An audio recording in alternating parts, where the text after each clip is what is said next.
Welcome to Rubber Band Live, the Australian recruitment and talent acquisition vodcast and podcast. I am Eden Haddock, your host and the creator of Rubber Band, the recruitment network for all. Let's go live.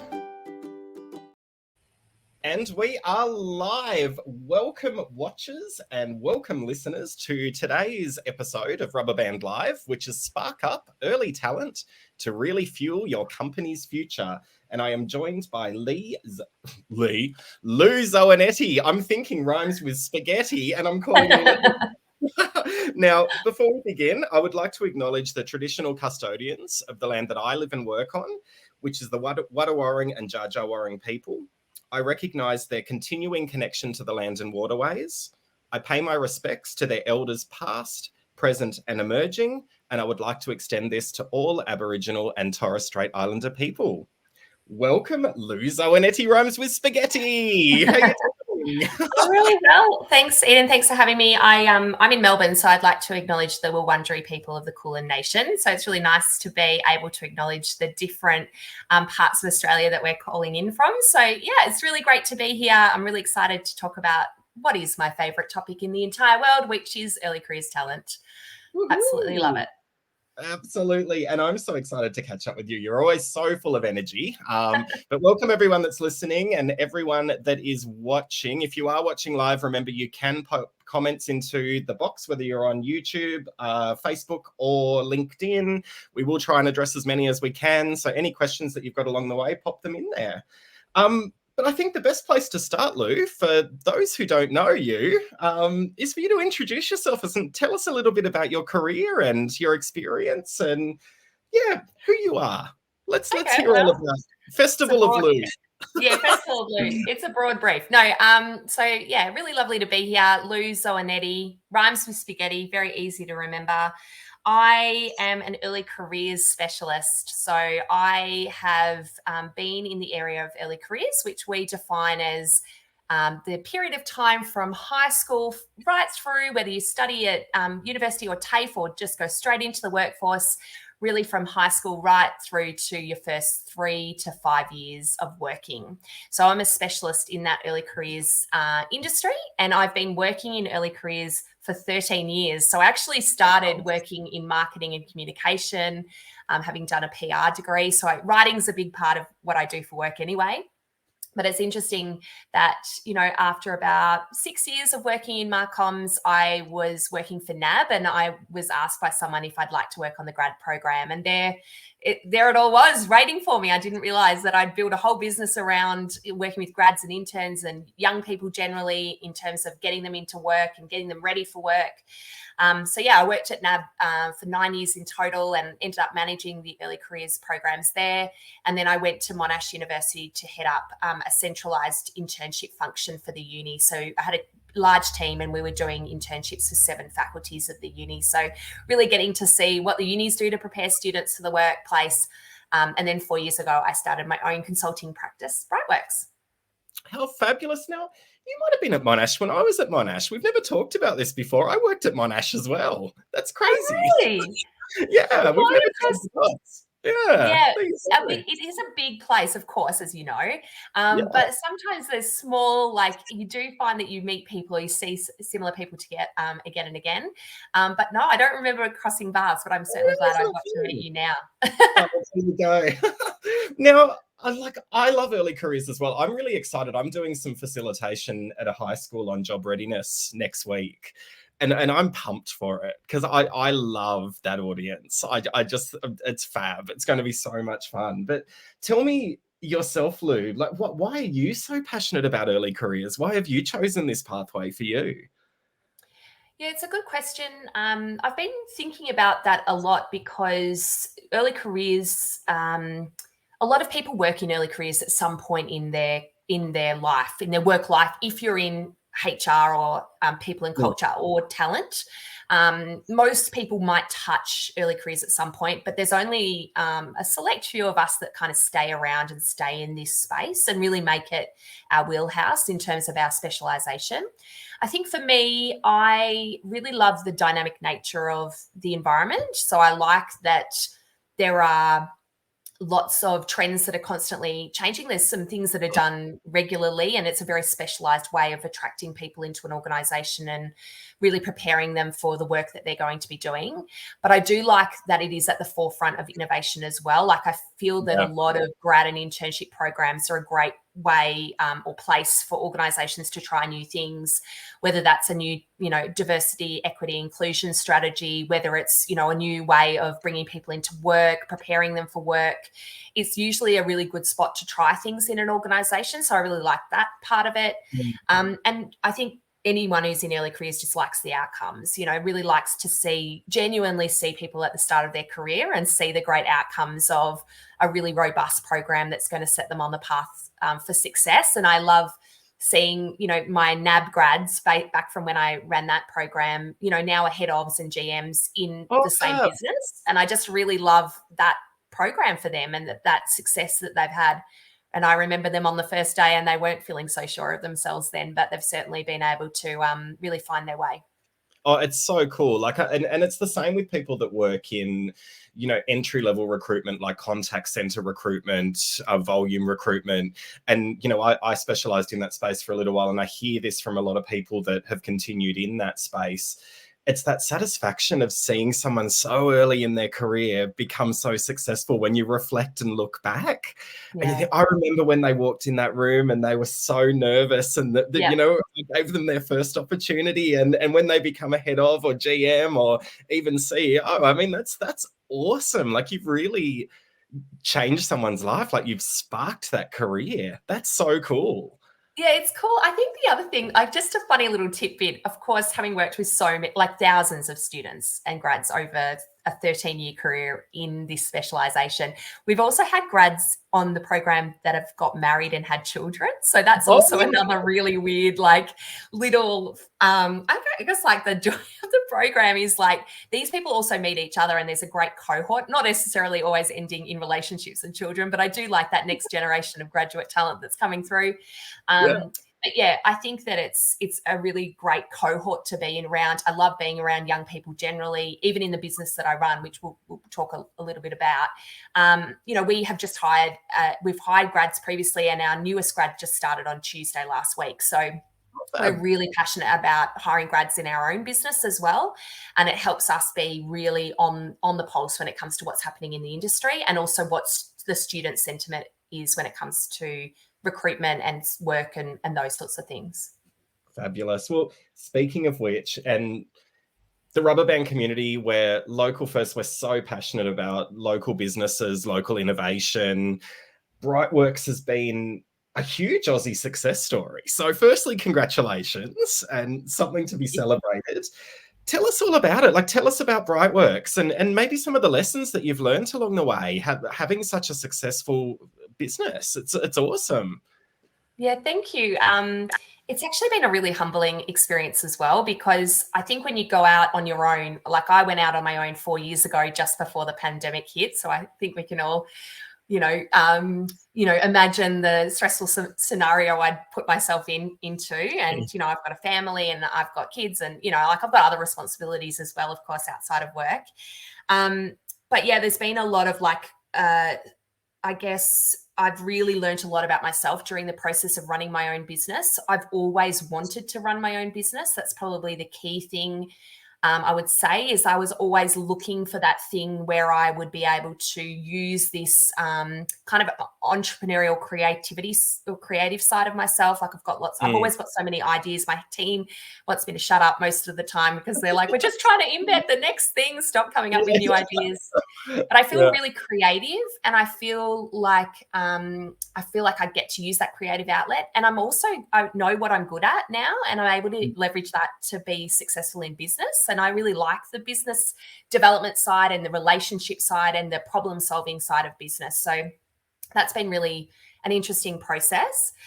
In terms of how we started, it was just me for the first 2 years, 2 and a bit years. It was just me. I was working as a consultant, working across different organizations to help them mainly with strategy work. So mainly looking at early careers strategy and how to best implement a grad or internship program or reinvent what they were doing, like review and conduct a health check and then recommendations for what they were doing in that space.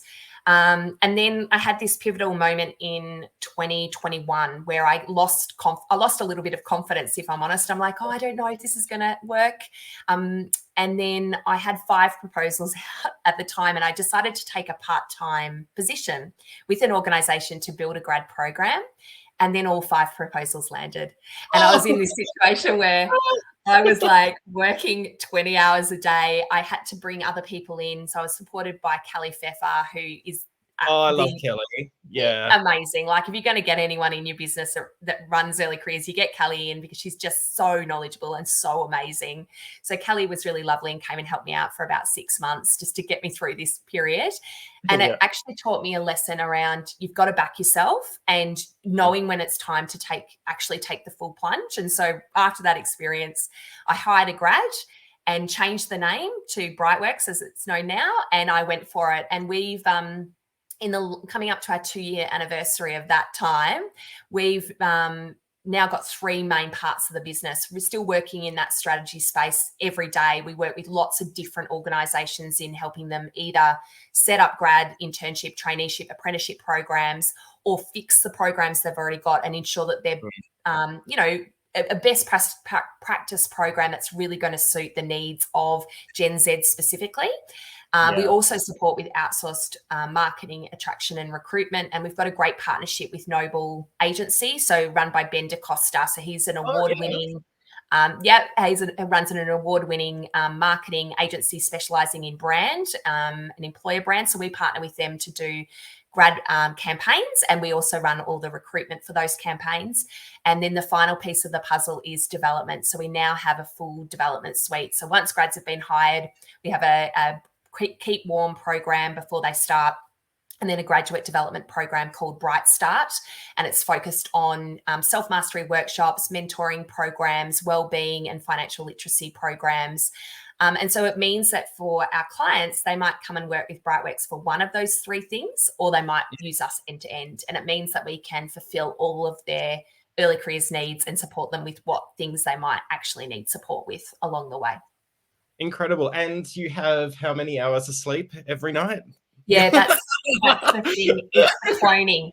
You know what it is? I think as we've grown, like we have grown rapidly, is knowing when you need to bring in the next person. And that's sometimes, and finding the right person. And, we're still a startup, we don't have the biggest budgets in the world, and we're competing with companies that have been around a lot longer than us as well. And so they've got established programs. They're not spending as much money in developing new things because they've already done it before. Or so the flip side of that is that everything we're doing is like cutting edge. It's just been developed for what we need right now. So I'm really pleased to have had that opportunity. But it's also knowing when you need to bring in specialists and also when you need to bring in more people. And so Brightworks is just about to hit 8 employees. Fantastic. And we have a team of another 6, 7, 8 people that support us as consultants outside of our core team of 8. So I love it. To answer your question, I'm really tired, but I love it too. It's our philosophy of supporting local businesses and local innovation, and supporting Brightworks, and all the companies that have supported have created those 8 employment opportunities for local talent. So that it's fabulous. And thanks for calling out Noble Agency. They're a rubber band partner, so big shout out to them as well. Check out their website. And Kelly, that you mentioned, if you are working in early careers, jump onto Facebook. There is an amazing Facebook group called Grad Hero Hub. I'm a big fan of it and very active in it. So listeners and watchers, check it out as well. Now let's talk about interns. Let's talk about why. So why or when should a company consider employing an intern, and what value will they bring to the team and the company? So why should we look at interns? Yeah, it's a really good question. I think interns are a really key part of early careers that are often overlooked. A lot of Mm, companies look at grad programs as particularly at the moment, because there's been hiring challenges with skilled staff. During COVID, but certainly after COVID, there was a lot of impact and stress in the Australian market around this lack of supply of experienced people, and companies were looking at grad programs as a way to kind of solve that issue. Kind of bring people in and train them up and retain them for as long as you possibly can retain a grad. The yeah. thing that piece of the puzzle that was missing is the internship programs, which is a really great pipeline into either a grad program or a permanent role. It doesn't have to be a grad program. It doesn't have to be a formal program at all. It could just be a really great way of accessing talent at that particular point of time in someone's career, and Mm, keeping them engaged with your business, and then potentially being able to offer them a role. The thing with interns that people don't tend to talk about is students can do multiple internships. So therefore, there's more volume in the internship market. You might get an intern who does an internship in their first year, their second year, third year, and fourth year if they're studying a 4-year degree. And that's many opportunities for a company to take on that individual and for them to build their work experience as well. Whereas the pool of grads is quite defined. It's like, this pool of grads has graduated this year. This is the group that aren't going overseas, and this is the ones that are going to be looking for a job.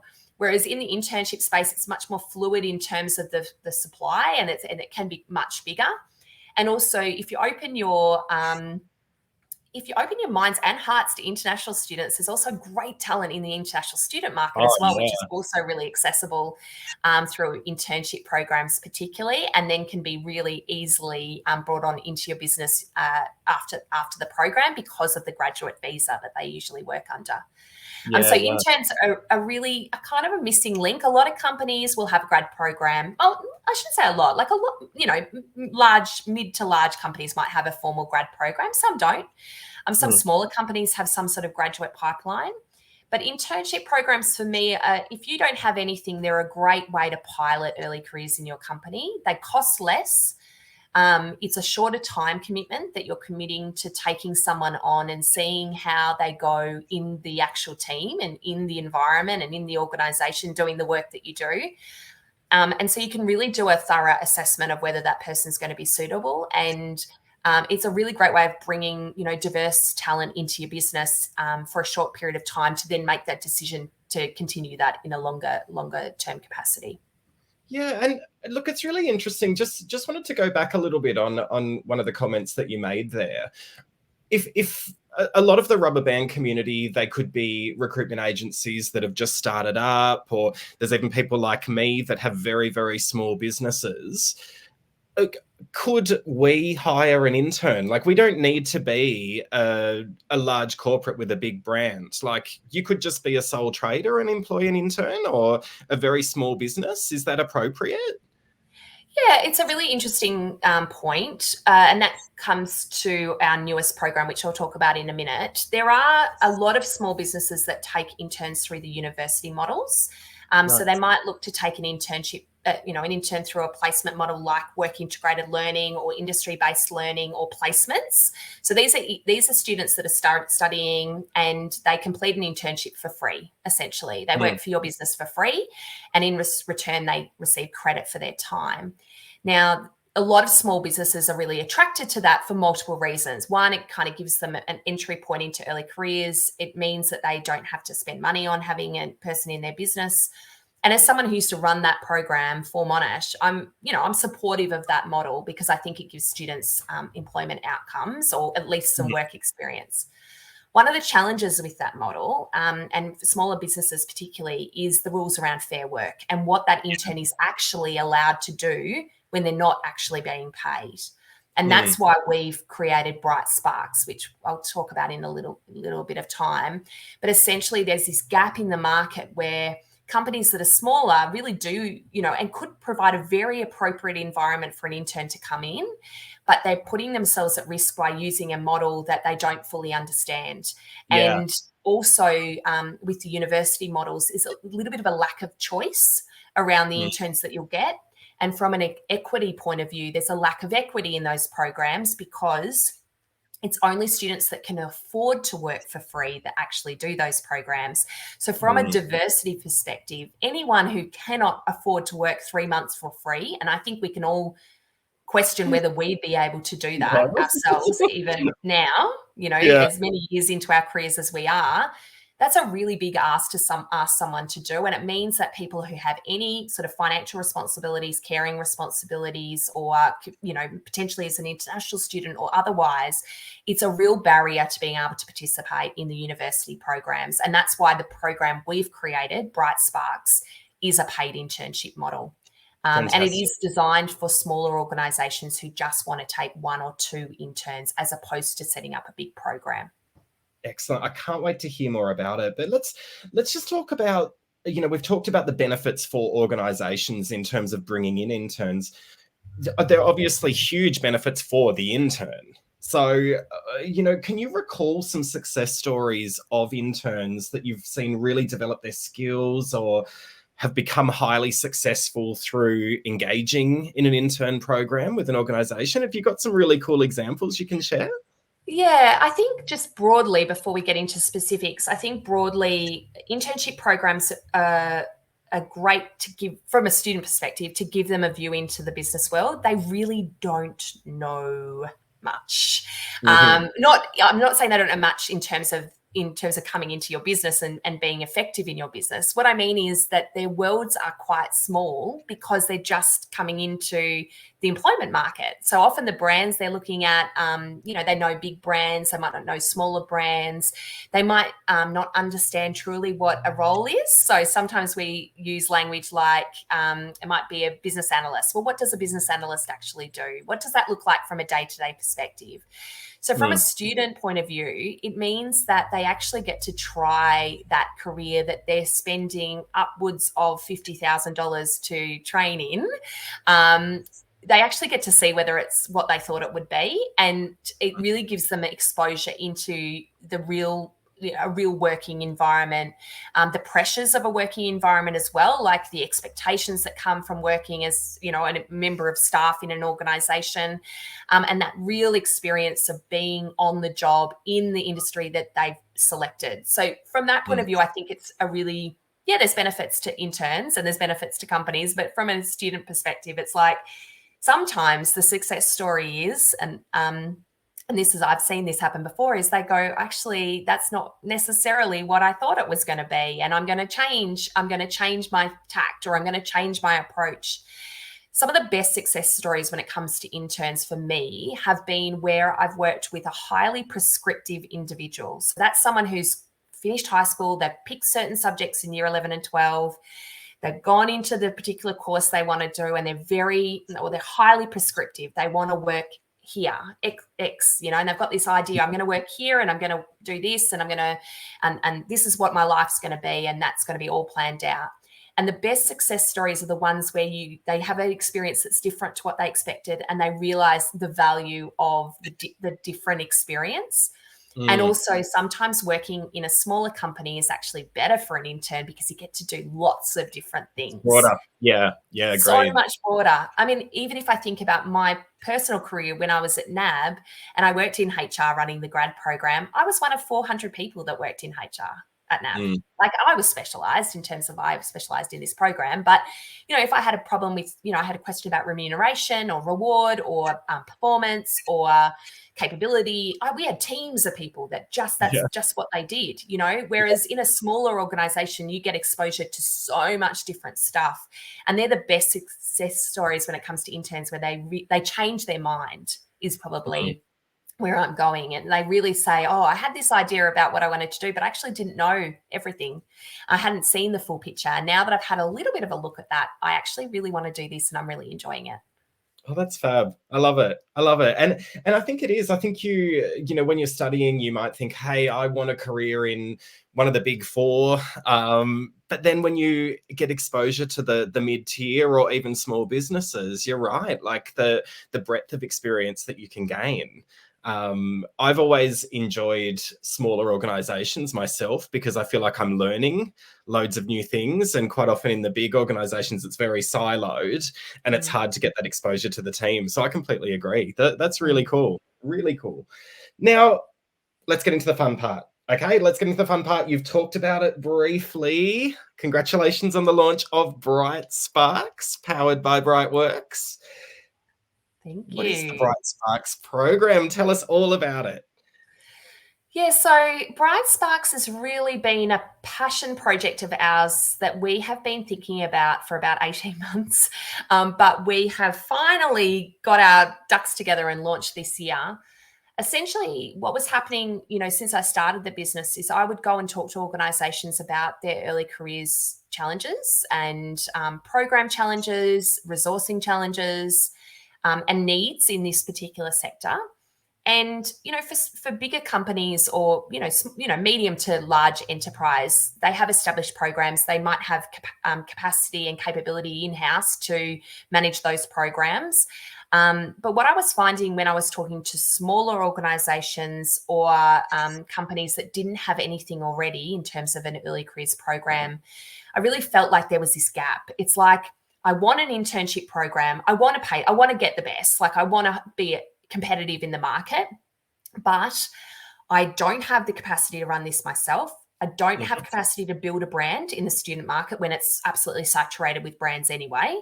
I don't know how to, I don't have capacity to run recruitment. And we know that grad recruitment or student recruitment is, a specialized, it's like a niche way of recruiting. And I don't want to manage a program. And so that's why we developed BrightSparks. As a team, we went away and we ran a design thinking methodology, which was super fun. We went away on an offsite in June and we ran a design thinking strategy to completely map this program with our users in mind. And the program that we've developed is what is essentially a centrally managed internship program for companies that might want to take one intern and they might want to take 6 interns, but they want them to be on a program and they want all of those things that I just discussed to be taken care of. So BrightSparks is centrally managed in the sense that we've already advertised for the program. We have 600 interns ready to go. Applications have just closed for the program for the students. And they're going through our recruitment process at the moment, and we're assessing their applications and assessing their video interviews as a team. And then we're running that recruitment process, and then we're working with partner organisations who would like an intern on the program, and we're providing them with a shortlist to select from, so they can run their own, interviews with them, make their own selections. And then once those selections are made, the program will run from end of November until the end of February this year. And the program will be centrally managed by us. So we'll have all the interns start on the same day. They go through an induction day where they have workshops with our team on critical areas that we know that students need to develop to help them transition from study into employment. We also have partnered with a micro-learning app called Learner, so they have access to that app and they can get bite-sized business content that's been specifically designed for Gen Z. So they've got that app, they've got access to our learning portal online, so they can talk to us, they can talk to each other, and they have this full program experience whilst being in all different companies, at the one time. And for the businesses, the way we're supporting them, aside from the process and taking the hassle away from the recruitment, is we're also supporting them with development as well. So we're providing 2 workshops for the managers of the interns. One's on leading Gen Z talent, essentially. So how to get the most out of this generation and how to lead your intern really effectively. And the second one is around effective feedback and active listening, because this age group particularly needs feedback much more regularly than once a quarter or once in a blue moon performance process that some of us old people go through.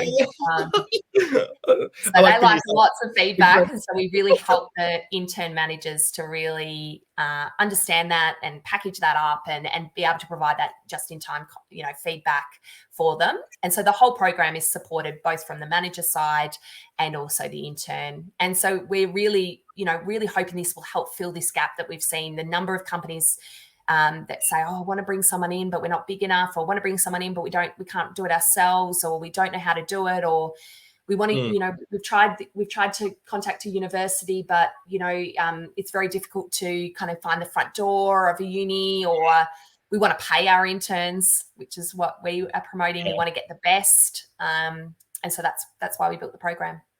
Oh, I love it. And look, tell me a little bit more about Gen Z there. Like, what are they? You talk about the language of Gen Z, and I'm definitely not Gen Z, as those who know me know, in my 40s. But what you talked about feedback as being one of those, really important. They need it live, right? They need live feedback. What other things? What else are they looking for? So if you were to hire an intern, what are some of those tips there that how to manage them?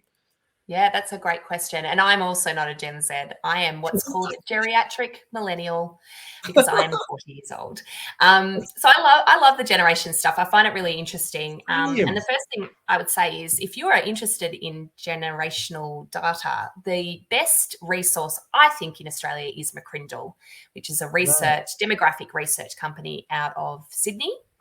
And they do really interesting, easy to digest generational studies and they've got great infographics to kind of break down the generation. So if you're interested, I would have a look at McCrindle.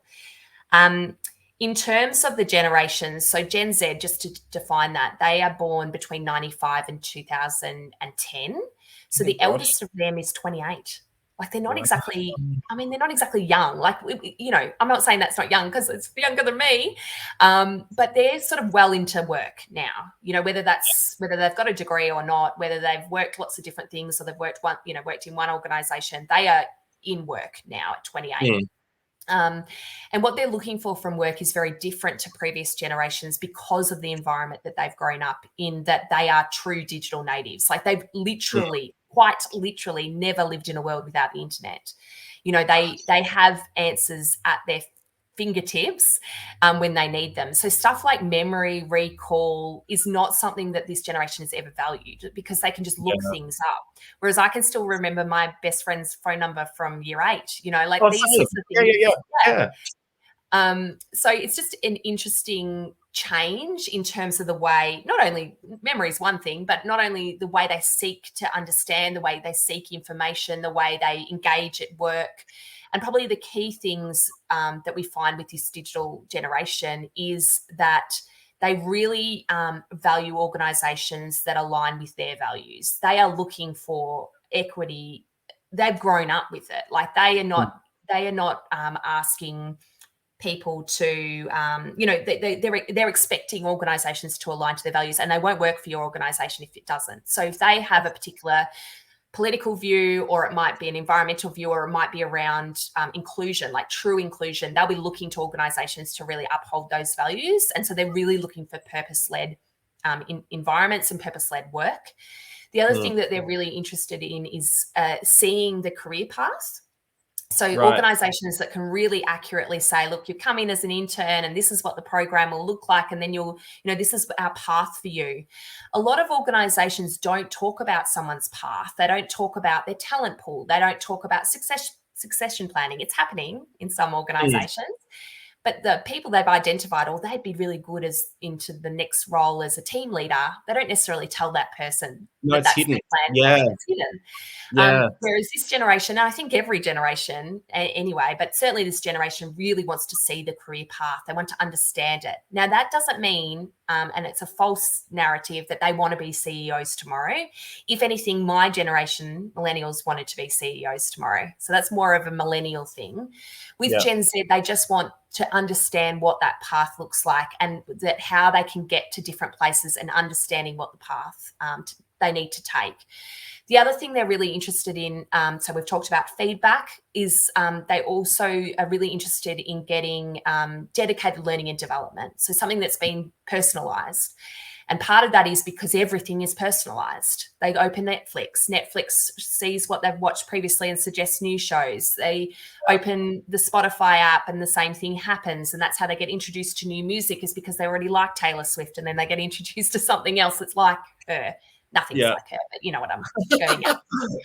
Same with podcasts. Podcasts, another example, what's trending? How is this being fed into me? And so through the whole process of hiring interns and grads and young people generally, they're looking for automation. They're looking for it to be personalized.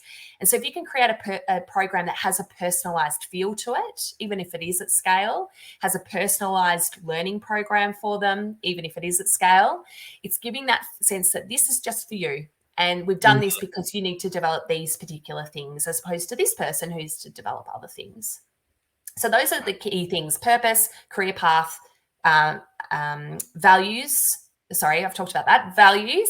Flexibility is another key one. So true flexibility, like we all want, and a dedicated learning and development process. So that's sort of this key to success for this particular generation. Fantastic. And do you know what? It's really funny. Sometimes, you're in conversations, at our generation, I suppose, and we'll look at the younger generations and kind of roll our eyes a little bit and think they're entitled. But everything that you described there, they're really decent folk. Like when you talk about purpose and values, and that, they want to work for organizations that are doing good or that are aligned to their views. Like they're an awesome generation. And they are. They really are. And I think that every generation thinks the one below them are idiots, or, like are entitled. Entitled is a word that gets used a lot. Totally. I just see with this group, like the things, even stuff around like neurodiversity, this generation are all over neurodiversity. They've got friends that either themselves as, potentially being diagnosed on the spectrum or with ADHD or dyslexia or whatever form of neurospicy they are. And they're really comfortable talking about it. So even as an organization, if you are hiring any sort of people under 30, you really do have to have a process to really understand the best assessment for people who are neurodivergent. And the reason I bring that up is because we use a specialized process for neurodivergent candidates, because so many candidates in Gen Z already know. They've been diagnosed, they're well aware, and they're not afraid to talk about what their needs might be. And we really want to make sure that we're at the forefront of helping them be their best self in the recruitment process. The other thing is around gender and also around pronouns. Stuff like that is super important. So being really upfront around inclusion of everyone, and they're looking to that. They want people. I've got my pronouns in my little thing there today. Like they look for that sort of stuff as a signal. I can be myself. People are talking about this and they've acknowledged what their pronouns are. So therefore, I feel like I can write what mine are and be open to what that is. Amazing. Go Gen Z, right? Yeah, they're cool. They're great. I mean, some of the things they do drive me batty. Don't get me wrong. It's not all, sometimes I think, can you please get on the phone and call? Like, they're such scared of these. Like, I'm like, it's not that scary, but, part of it is just exposure. They haven't had a lot of exposure. So, Yeah. So look, anyone out there that is working in talent acquisition or recruitment, like why should talent acquisition teams engage with BrightSparks specifically? Like what are your key differentiators to other ways of engaging interns? Yeah, I think, as I said, there are different models. I think for our program, it's a really nice program to start this pathway of early careers in your business. We hold your hand and we take away all the difficult parts of that process. So that's one of the benefits, is that it is actually managed for you. It's an end-to-end management service. We also know what we're talking about. So we really get Gen Z. Like as I said, our processes are specifically designed for candidates, not just neurodiverse candidates, but just Gen Z candidates. Our process is short and snappy because we know that they have, we all have shorter attention spans, and we know how to get the most out of them. We're giving them hints and tips along the way. So we're really committed to giving them dedicated feedback throughout the process. And so we're providing them with tips for the recruitment process, tips for interviews. Everyone who doesn't get through based on their video interview is getting personalised feedback. We have committed to doing that to help them learn about the areas they need to develop. So you can partner with a company that actually really cares about the candidate experience and is trying to help this generation better prepare for a recruitment process. And you can also benefit from, ensuring that they get really good development on the program, as well as your people getting development. So it's also about making sure that the environment that interns are walking into is well structured, has a really good manager who is confident in their ability to manage that talent, and can also provide the boundaries and work description that person needs to be successful in their role. And so essentially it's just all done for you. I mean, I think it's something like 50 years of collective early careers experience in Brightworks as a business. Like, we have been in this industry. We've got former teachers in our business. We've got people who have been interns on internship programs, worked in recruitment, worked in different size programs, worked at universities, worked as career counsellors. We've got coaches. Like, we've got a lot in our business, and we're basically taking all of that IP and rolling it into a program that we know is going to work. Fantastic. So you're taking that, because I know someone like myself with a small business, it's that fear of, am I going to do it in the right way? And you're taking all of that pressure off, because engaging with BrightSparks is having that support network and taking away all those pressures, but also you're getting the benefit of the intern. And is that support ongoing as well? Like, if I was to engage an intern and I was like, oh, what do I do here? I can't speak Gen Z language. What do I do? Is that ongoing support there, that they can reach out to BrightSparks to say, hey, this situation is, in front of me. I'm not sure how to tackle it, or how should I, continue to support this intern, or all of those kind of things? Yeah, so that's a great question. The program is completely managed for the whole program is managed. So the program, as I said, starts at the end of November, and we do want all the interns and businesses to start on the same day if possible. And it will run as a formal program right through until February. So that through that entire time, we will be checking in with both the interns and the managers to make sure that we're addressing any feedback, any concerns, helping manage any performance issues if there are any. Like, we want the program to be successful. So we are invested in making sure that we're supporting businesses to support the interns. After the program finishes, we are not charging. We do have a cost for the program, but in terms of if you want to keep the intern that you have after the program, there's no further fees. You can offer them a job on the spot. You can say, okay, we loved having you on the BrightSparks program. We'd like you to stay with us until you finish your studies. Can you work with us part-time until that happens? Or some of our interns are ready to finish. They're finishing uni in, kind of the end of this year, around or mid next year. Some are finishing mid next year. So they're sort of almost ready for those jobs. They're not quite there. They've got a little bit of study to go. And so with those, you could offer them a job immediately and then just take them on. We see it as a pathway program. We want to create a pathway. Ideally, we'd love the outcome that they get employed, but it's not actually a requirement of the program, and there's no cost associated with doing that.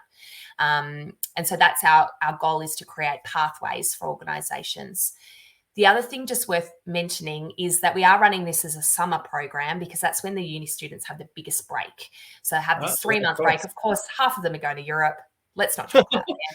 I get jealous. FOMO. Yeah, FOMO, complete FOMO. So, there is always that, this period of time, but that's just what we see on social media. A lot of people don't go to Europe. A lot of people can't afford to go to Europe. And a lot of people that have summer jobs, and this is just another alternative for that person to have like a real work experience. We have started to talk with some companies that are like, oh, well, what about Christmas? And, how do we manage that? And so for the program, it does go for 12 weeks, but we are recommending companies close the program for 2 weeks over the Christmas New Year period, so that the actual paid component is 10 weeks. So a little bit of time before Christmas and then a little bit of time after Christmas. We think that will work quite well. And we are also looking at an option to run a winter vacation program next year over the July semester break, if there's interest. Oh, fantastic. And look, you did mention price. Am I allowed? Can I be bold enough to ask you what that cost is? Is that okay, or is it something that's bespoke depending on the organisation's needs? No, we're really transparent about pricing. I think that because we're being transparent about wanting our interns to be paid, and I think we've explained that well in terms of why we want that. The program cost is, we have a setup fee. Well, the first intern is $4,900 for the program. So it's just under $5,000, which is very, very reasonable given given how much work is going into the program. So the first intern is 4,900, and then every intern that you take in addition is 3,500. So for those companies that want to take 2, it's about 8 and a bit. And so some of our companies are taking, we've got one company taking 6, and theirs is around 22, the program itself. So the more you take, you obviously have that discount of the additional interns. And because it is a paid program, for those that are really interested and want to be able to think realistically about budget, it's about 20 grand, the whole program, including our fee, including having enough money to pay that intern for their time. Which is not a huge cost to bring in that talent and see if they're right for your business. And bearing in mind, the interns we have are very, are going through a rigorous recruitment process. They're not just anyone that's going to be put into your business.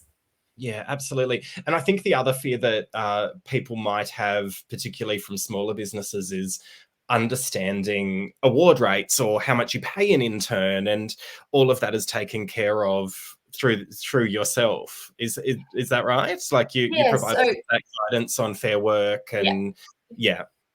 So we provide guidance. We've also got the industry standard when it comes to the graduate industry. So the AAGE, which is the Australian Association of Graduate Employers, they provide, we can see what others are paying, so we can actually see what the market is paying in terms of the support of, that intern for that period.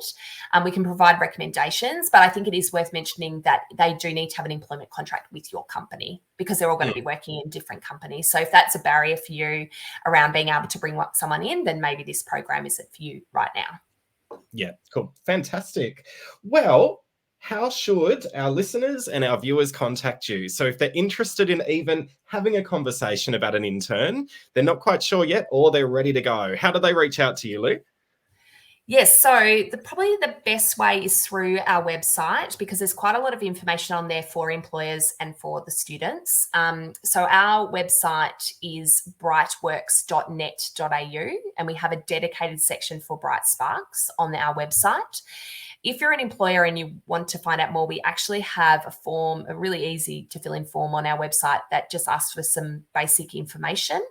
And that information then you'll be sent some stuff automatically, and then someone from the team will reach out to make a time to meet with you. If you'd like to reach out to me directly, you can do that on email, which is lou@brightworks.net.au. Also on LinkedIn. I'm quite active on LinkedIn. Our business is quite active on LinkedIn. And we do try and be regular contributors to the LinkedIn community. So that's also another really good way. And of course, if you look up Lou Z, there's not many of us. So it's nice to have an unusual, surname starting letter. So yeah, Lou Zoanetti on LinkedIn is a really easy way to find me. Fabulous. Rhymes with spaghetti. And Exactly. If all else fails, listeners, viewers, reach out to myself and I will introduce you. So you've got all sorts of channels to get in touch. And I think it's one of those programs that even if you're curious about it, have a look at it, because it's really interesting. And I think sometimes we don't realize the benefits and the value that, having an intern in your organization brings, even from a diversity perspective, or, even just the joy of providing someone that opportunity that's going to kickstart their career. When we were talking earlier about how exciting it is when you reflect back, when you've given someone a really early opportunity in their career and you see them 5 to 10 years later, so successful, and knowing that you were all part of that journey, even hiring an intern just for that reason is so wonderful and so rewarding. So please do reach out to Lou and BrightSparks. Lou, it has been an absolute pleasure catching up with you as always. Yes, love catching up with you, Eden. Thanks for all your support as well. You've been always so supportive of the business and this new initiative. I really appreciate it all. And likewise, thank you so much for your support for the Rubber Band community, Lou, yourself and the entire Brightworks team. Listeners and watchers, remember we've got our big event coming up in October on the 4th and 6th of October. It is online. It is completely free. It is accessible to all. Anyone can come along at rubberband.com.au/bounce3. If you have enjoyed today's podcast, if you're a podcast listener, make sure you subscribe. Lou and I are going to continue our chat. But for everyone out there, thank you so much for joining today, and see you for the next episode. Bye. Thanks for Bye, having me. everyone.